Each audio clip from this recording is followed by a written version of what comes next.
আগে উইন্ডোতে এসি যখন ব্যবহার করা হতো তখন তাতে কোনো পিসিবি বোর্ড বা রিমোটে কোনো কন্ট্রোলের ব্যবস্থা ছিল না, তখন এই সিলেক্টর সুইচের সাহায্যে সেটাকে কন্ট্রোল করা হতো। এর সাহায্যে কম্প্রেসার, কন্ডেন্সার, ব্লোয়ার, ফ্যান, মোটরে হাই লো মিডিয়াম স্পিডকে এর সাহায্যে কন্ট্রোল করা হতো। সেটা আমরা এই বাল্বের সাহায্যে আমরা করে দেখাচ্ছি।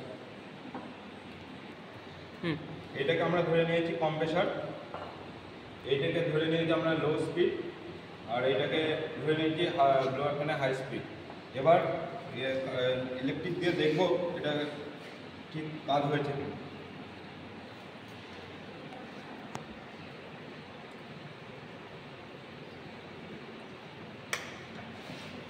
এটা এখন বন্ধ অবস্থায় আছে, এটাকে চালু করছি।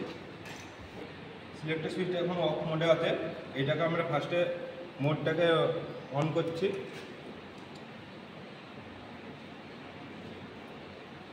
এটা এখন লো স্পিডে আছে, তারপর এই মোডটাকে চেঞ্জ করে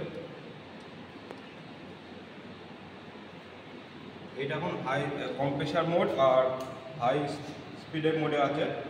এটাকে আবার একবার চেঞ্জ করছি, এটা তখন কম্প্রেসার আর লো মোডে আছে।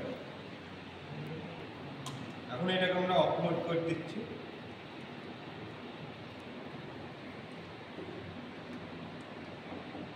আমরা এখন অফ মোড করে দিয়ে পুরো উইন্ডোজের যে কানেকশনটা সিলেক্টর সুইচের সাথে এটাকে কমপ্লিট করবো।